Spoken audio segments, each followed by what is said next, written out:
प्यारे बच्चों, मैं डीके सर जीवीपीएस यूट्यूब चैनल से आप लोगों को मैट्रिक बोर्ड तक सभी विषयों की तैयारी करा रहा हूं, वो भी विथ नॉलेज के साथ। सिर्फ पास करने के लिए नहीं पढ़ा रहा हूं, आप पास भी करेंगे और साथ में आपको नॉलेज भी होगा। तो आज मैं फिजिक्स का एक नेक्स्ट टॉपिक है गोलीय दर्पण। गोलीय दर्पण को अंग्रेजी में कहते हैं स्फेरिकल मिरर।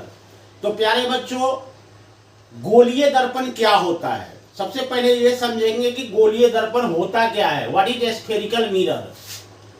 तो गोलीय दर्पण जो होता है एक खोखले गोले का हिस्सा होता है जिसके बाहर या भीतर से कलई की जाती है। यानी कि किसी भी खोखले गोले का एक हिस्सा लेंगे तो एक दर्पण का निर्माण होता है और उसी दर्पण को हम कहते हैं गोलीय दर्पण। जैसे देखिए, ये एक गोला है, इस गोले का अगर एक भाग हम काट लेते हैं, यहाँ से अगर काट लेते हैं और इसको बाहर से कलई कर देते हैं, बाहर से जब कलई कर देते हैं तो यह एक दर्पण बनता है। इस दर्पण को हम कहते हैं अवतल दर्पण, यानी कि अवतल दर्पण, कनकेव मिरर। और अगर इधर से इसको काटते हैं और इसको अंदर से अगर कलर करते हैं, पेंट करते हैं, तो यह बनता है उत्तल दर्पण। उत्तल दर्पण यानी कन्वेक्स मिरर। तो प्यारे बच्चों, गोलीय दर्पण जो होता है एक खोखले गोले का हिस्सा होता है जिसके बाहर या भीतर से कलई की जाती है। अब गोलीय दर्पण जो है मुख्यतः दो प्रकार के होते हैं। अब इसको फिगर को मैं मिटा रहा हूं और अब देखिए कि गोलीय दर्पण जो है दो प्रकार के होते हैं। एक होता है अवतल दर्पण, पहला होता है अवतल दर्पण, इसको अंग्रेजी में कहते हैं concave mirror. Concave mirror, concave mirror. दूसरा होता है उत्तल दर्पण। उत्तल दर्पण इसको कहते हैं कन्वेक्स मिरर। ये कन्वेक्स मिरर हो गया और एक कनकेव मिरर हो गया। कनकेव मिरर का मतलब कि जिसमें एक गुफा बनता है। गुफा मीन्स ऐसे, देखिए यह जो हो गया आपका अवतल दर्पण हो गया। यह जो है अवतल दर्पण है, ये बाहर से कलई की जाती है। और यह जो हो गया यह उत्तल दर्पण हो गया जिसका परावर्तक सतह धसा होता है, जिसका परावर्तक सतह धसा होता है उसे कहते हैं अवतल दर्पण। और जिसका परावर्तक सतह उभरा हुआ होता है उसको कहते हैं उत्तल दर्पण। यानी कि अवतल दर्पण को अगर डिफाइन करना है प्यारे बच्चों, तो हम कह सकते हैं कि जिस दर्पण का बाहरी भाग कलई की जाती है, यानी कि बाहरी भाग कलई की जाती है, या जिसका परावर्तक सतह धंसा होता है, जिसका परावर्तक सतह धंसा होता है उसे अवतल दर्पण कहते हैं। और उत्तल दर्पण वैसा दर्पण जिसका भीतरी भाग कलई की जाती है और जिसका परावर्तक सतह उभरा हुआ होता है उसे हम उत्तल दर्पण कहते हैं। तो अवतल दर्पण और उत्तल दर्पण में मुख्य रूप से यही अंतर है कि इसका बाहरी भाग कलई किया जाता है और इसका भीतरी भाग कलई किया जाता है। इसका परावर्तक सतह धंसा होता है और इसका परावर्तक सतह जो है उभरा होता है। यही होता है अवतल दर्पण और उत्तल दर्पण। अब प्यारे बच्चों, गोलीय दर्पण में कुछ ऐसे टर्म है जिसको जानना जरूरी है। जैसे गोलीय दर्पण में पहला टर्म है वक्रता केंद्र। वक्रता केंद्र, centre of curvature. Centre of curvature, centre of curvature, वक्रता केंद्र क्या है? तो प्यारे बच्चों, जिस गोलीय दर्पण का यानी जिस गोले का हिस्सा होता है गोलीय दर्पण जिस गोले का हिस्सा होता है उस गोले के केंद्र को ही हम वक्रता केंद्र कहते हैं। यानी कि गोलीय दर्पण का जो केंद्र होता है, गोलीय दर्पण का जो ये केंद्र होता है, उसी केंद्र को हम दर्पण का वक्रता केंद्र कहते हैं। तो इसकी परिभाषा लिखने के लिए हम लिखेंगे कि दर्पण जिस खोखले गोले का हिस्सा होता है उस खोखले गोले के केंद्र को ही हम वक्रता केंद्र कहते हैं। दूसरा है ध्रुव, पोल। इसे अंग्रेजी में पोल, POL पोल कहते हैं। अब पोल क्या है? तो प्यारे बच्चों, दर्पण का जो मध्य बिंदु होता है, इसी को हम कहते हैं पोल। यानी कि ध्रुव को अगर परिभाषित करना है तो हम कहेंगे कि दर्पण का जो मध्य बिंदु होता है उसी को हम ध्रुव कहते हैं, अंग्रेजी में उसे पोल कहते हैं। नेक्स्ट है प्रधान अक्ष।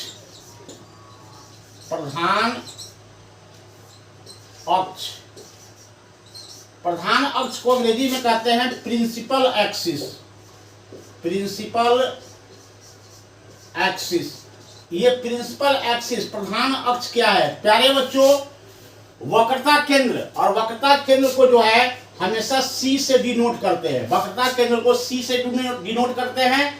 अब है ध्रुव को P से डिनोट करते हैं, P से डिनोट किया जाता है, P से सूचित किया जाता है। प्रधान अक्ष क्या है कि वक्रता केंद्र और ध्रुव के बीच की दूरी, यानी कि वक्रता केंद्र और ध्रुव के मिलाने वाली जो रेखा होती है उसी को कहा जाता है प्रधान अक्ष। जैसे ऐसे समझे फिगर से कि यह एक अवतल दर्पण है, इसका ध्रुव P है और मान लीजिए कि यहाँ C केंद्र है। तो इसकी जो मिलाने वाली रेखा है PC, इसकी जो मिलाने वाली रेखा PC है, इसी को हम कहते हैं प्रधान अक्ष, प्रिंसिपल एक्सिस। अब इसके आगे हमको पढ़ना है वक्रता त्रिज्या। चौथा है वक्रता त्रिज्या।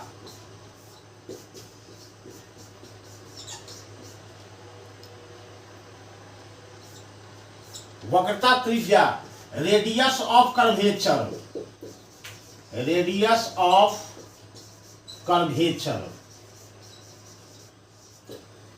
प्यारे बच्चों, वक्रता त्रिज्या क्या है, रेडियस ऑफ कर्वेचर क्या है?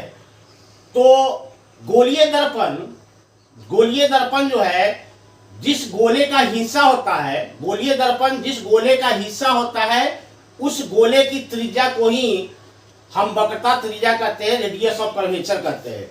इसे R से सूचित किया जाता है। वक्रता त्रिज्या को कैपिटल R से सूचित किया जाता है। अब प्यारे बच्चों, इसमें जितने भी टर्म है, जैसे गोलीय दर्पण, स्फेरिकल मिरर। गोलीय दर्पण क्या है?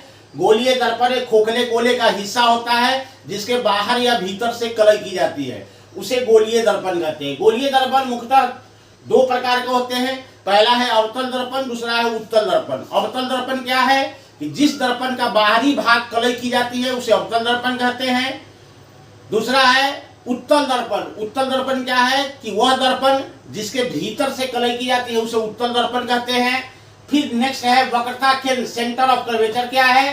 तो गोलीय दर्पण जिस गोले का हिस्सा होता है उस गोले के केंद्र को ही वक्रता केंद्र कहते हैं। उसके बाद है ध्रुव, दर्पण के मध्य बिंदु को क्या कहते हैं? ध्रुव कहते हैं। फिर है प्रधान अक्ष, तो वक्रता केंद्र और ध्रुव के मिलाने वाली रेखा को क्या कहते हैं?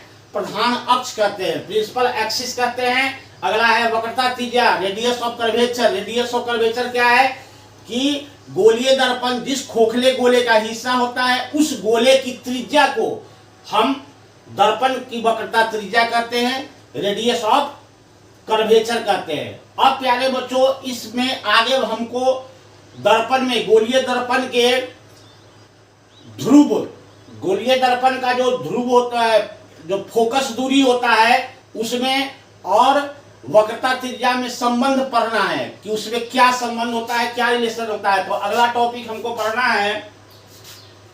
अब इसे मैं रब कर रहा हूं प्यारे बच्चों, इस वीडियो को देख करके इसको समझते चलें और इसको सब्सक्राइब करें और लाइक करें ताकि हमारा मनोबल बढ़े और हम वीडियो बना सके। बच्चे लोग गेम खेलते रहते हैं पबजी खेलते रहते हैं लेकिन मेरे वीडियो को नहीं देखते हैं, जिससे मेरा दिल टूट जाता है और मैं वीडियो बनाना बंद कर देता हूँ। इसलिए प्यारे छात्रों, वीडियो को देखा कीजिए, लाइक करिए, सब्सक्राइब करिए और दूसरे साथियों को भी देखने के लिए कहा कीजिए, ताकि मैं और भी आगे वीडियो बना सकूं और आप लोग को इससे फायदा हो। अब हमको गोलीय दर्पण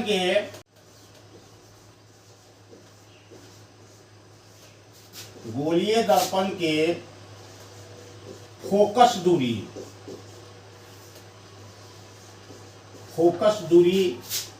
एवं वक्रता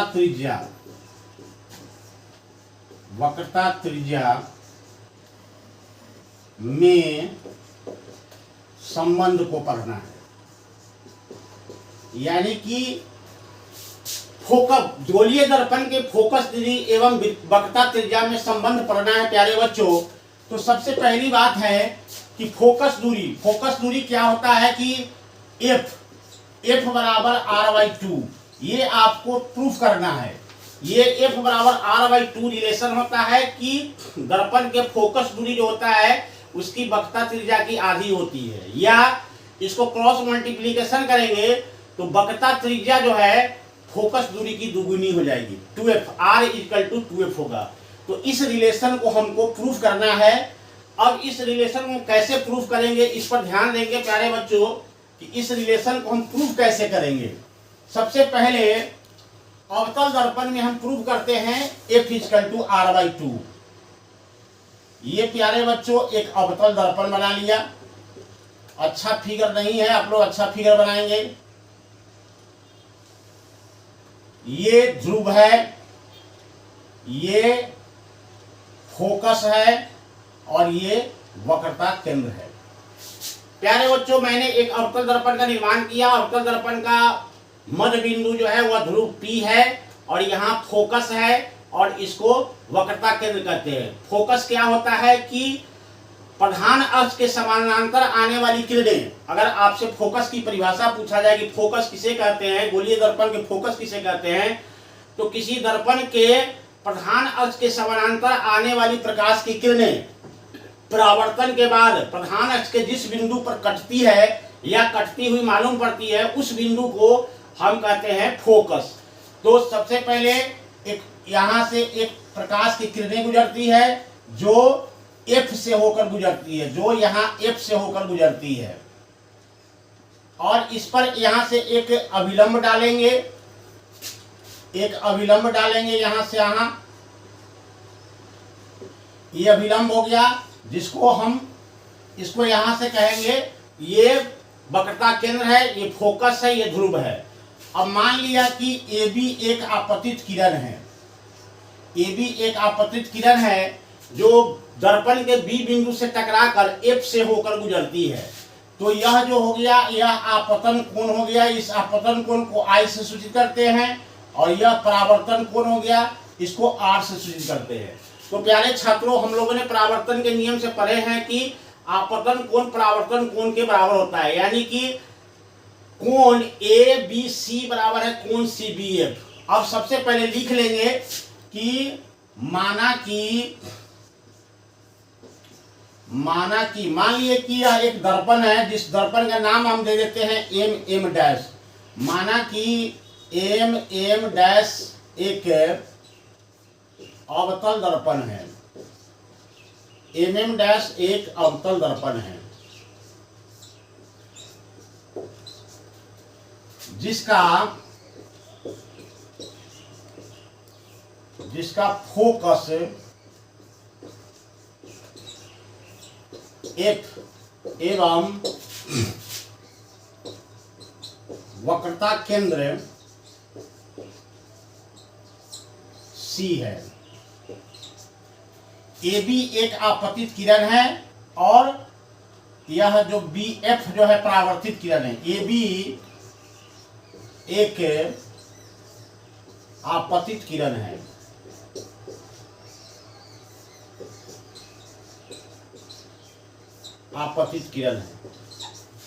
अब इसके बाद क्या स्थिति बनती है इसके बारे में हम लोग पढ़ेंगे।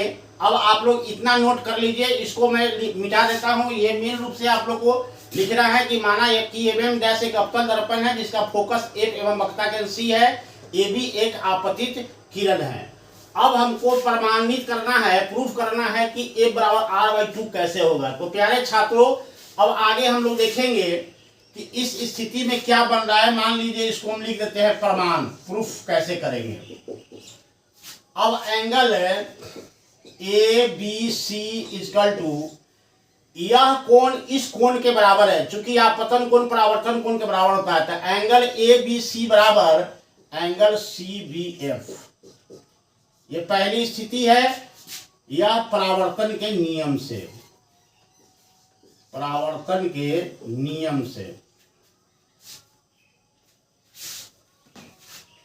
पहला स्थिति बना परावर्तन के नियम से।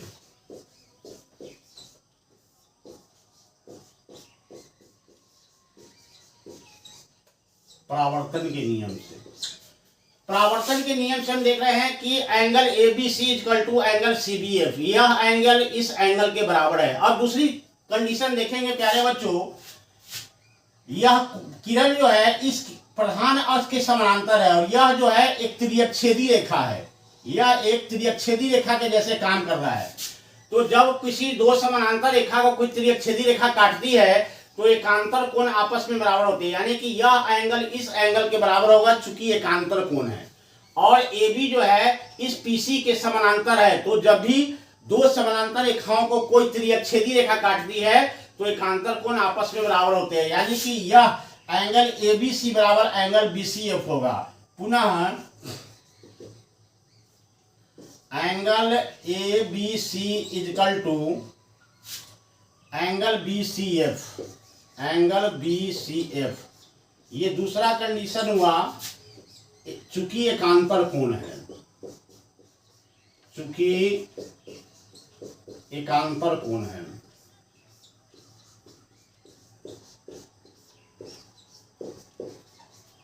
अब देखिए ये दो इक्वेशन हो रहा है, angle A B C equal to angle C B F और एंगल ए बी सी बराबर है एंगल बी सी एफ, यानी कि दोनों का LHS प्यारे बच्चों बराबर है। जब किसी समीकरण का अगर दोनों अगर LHS बराबर है, इसका मतलब ये RHS भी बराबर है। ए बी सी बराबर इतना, ए बी सी बराबर इतना, मतलब कि ये दोनों बराबर है चूंकि दोनों ए बी सी का ही मान है। तो लिखेंगे समीकरण फर्स्ट और सेकेंड से, समीकरण फर्स्ट और सेकेंड से, समीकरण फर्स्ट और सेकेंड से angle C B F, angle C B F equal to angle B C F, ये मान लिया जाए कि तीसरा समीकरण है। प्यारे बच्चों, अब देखिए कि angle C B F, angle C B F कहाँ है, एंगल सी बी एफ और बी सी एफ कहाँ है। देखिए एंगल सी बी एफ यह एंगल और बी सी एफ ये एंगल दोनों बराबर है। अब देखिए यहाँ एक देखा जा रहा है कि बी सी एफ एक ट्रायंगल है, बी सी एफ एक त्रिभुज है और ये दोनों एंगल जो है, दोनों कोण जो है इस त्रिभुज का दो कोण है, यह कोण और यह कोण बराबर है। और किसी भी त्रिभुज के अगर दो कोण समान होते हैं तो प्यारे बच्चों त्रिभुज के बारे में पढ़े हैं कि यदि किसी भी त्रिभुज के दो कोण बराबर हो या दो भुजा बराबर हो तो उसको हम समद्विबाहु त्रिभुज कहते हैं। तो यह जो है त्रिभुज BCF की भुजाएं हैं, ये त्रिभुज BCF की, ये त्रिभुज BCF का कोण है। अतः त्रिभुज BCF एक समद्विबाहु त्रिभुज होगा। समद्विबाहु माने दो भुजा बराबर होगी, समद्विबाहु त्रिभुज होगा। प्यारे बच्चों त्रिभुज के बारे में आपको पता है कि समद्विबाहु त्रिभुज की अगर किसी त्रिभुज के दो कोण बराबर हैं तो वह समद्विबाहु त्रिभुज होगा। समद्विबाहु त्रिभुज होगा तो उसकी दोनों कोण के सामने की भुजा बराबर होगी। तो दोनों कोण के सामने की भुजा बराबर होगी, यानी कि BF बराबर CF हो जाएगा। ये BF इक्वल टू CF हो जाएगा। अब इससे क्या रिलेशन निकलता है कि BF इक्वल टू CF हो जाएगा। प्यारे बच्चों, इसमें जगह की कमी है, इसलिए मैं आगे इसको लिख रहा हूँ। इसको आप स्क्रीनशॉट ले सकते हैं और स्क्रीनशॉट लेने के बाद फिर आगे नेक्स्ट बढ़ेंगे कि जब ये समबाहु त्रिभुज है तो इसकी दो भुजाएं बराबर होगी, क्योंकि समद्विबाहु त्रिभुज का जो है दो कोण बराबर है, तो ये दो भुजा BF इक्वल टू CF होगा। अब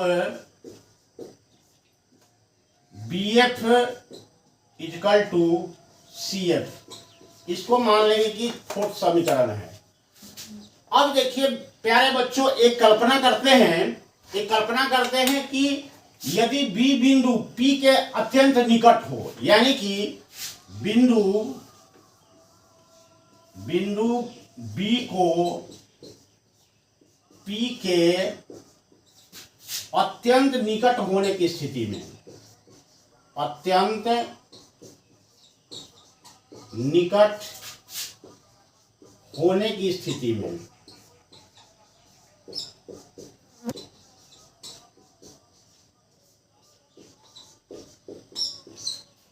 प्यारे बच्चों, जब B P के एकदम निकट होगा तो ये कल्पना किया जाता है कि BF इक्वल टू PF होगा। चूंकि ये BF जो है PF के ही एकदम करीब होगा। जब ये B बिंदु P के निकट मानेंगे तो यह भुजा और इस भुजा को दोनों बराबर होगा, यानी कि B को P के अत्यंत निकट होने की स्थिति में BF इक्वल टू PF होगा। इसको मान लेंगे फिफ्थ समीकरण। अब देखा जाए, ये रिलेशन निकला समद्विबाहु त्रिभुज के BF बराबर है CF। दूसरी कंडीशन, जब B को P के अत्यंत निकट मानते हैं तो BF बराबर PF।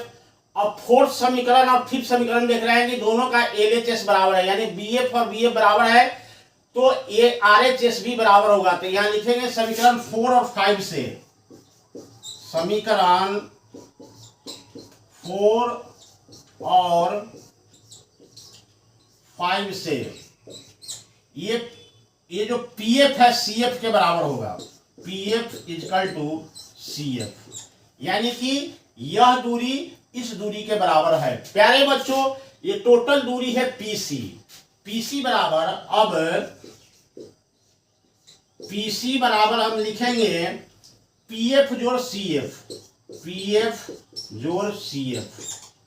अब PC बराबर PF जोड़ CF, या प्यारे बच्चों यह PF जो है CF के बराबर है, तो इस CF, ये PF और CF दोनों बराबर है, तो यहाँ CF के जगह हम PF लिख सकते हैं। तो इसको लिख सकते हैं या PC equal to PF plus PF, या PC इक्वल टू PF में PF को जोड़ेंगे प्यारे बच्चों तो 2 PF होगा, 2 PF होगा, या PF इक्वल टू हो जाएगा PC by 2।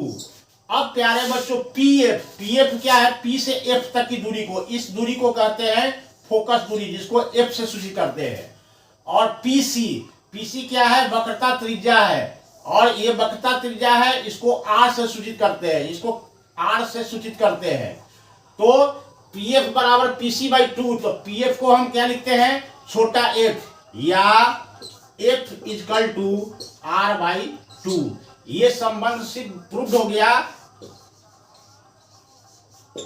F equal to R by 2, या इसको ऐसा भी लिख सकते हैं R इक्वल टू 2F। कभी कभी ऐसा भी प्रूव करने के लिए आ जाता है, विद्यार्थी को कंफ्यूज करने के लिए क्वेश्चन जो सेट करता है वो लिख देगा कि अवतल दर्पण में सिद्ध करें कि R इक्वल टू 2F। तो आपको R equal to 2F prove करने से पहले F equal to R by 2 prove करना पड़ेगा। तो ये हमारा आज फिजिक्स का टॉपिक रहा। गोलीय दर्पण के प्रमुख बिंदुओं के बारे में हमने पढ़ा। फिर अवतल दर्पण में हमने प्रूव किया, ये अवतल दर्पण में हमने प्रूव किया है प्यारे बच्चों, ये अवतल दर्पण में प्रूव किया है। फिर नेक्स्ट वीडियो में हम उत्तल दर्पण में भी प्रूव करेंगे, उत्तल दर्पण में कैसे प्रूव करेंगे F बराबर R बाई 2। तो प्यारे बच्चों जरा इस वीडियो को देखें और आप इस संबंध को स्थापित करने का प्रैक्टिस करें, बार बार वीडियो को देखें और मोबाइल पर फालतू चीजों को देखना बंद करें। मेरे वीडियो को सीरियली आप लोग देखने का कोशिश करें और देखें, आपको 1-2 महीना के अंदर में आपको मैट्रिक की सारा सब्जेक्ट समझ में आने लगेगा। क्योंकि मैं इस चैनल पर मैथ भी पढ़ाता हूँ, फिजिक्स भी पढ़ाता हूँ, केमिस्ट्री भी पढ़ाता हूँ, बायोलॉजी, सब विषय, अंग्रेजी भी पढ़ाता हूँ, सभी विषय पढ़ाएंगे, बारी बारी से संस्कृत भी पढ़ाएंगे। तो इस वीडियो को आप देखें, सब्सक्राइब करें, लाइक करें, मेरे चैनल को सब्सक्राइब कर लीजिए और इससे फायदा उठाइए। विशेष क्या, जय हिंद, जय भारत।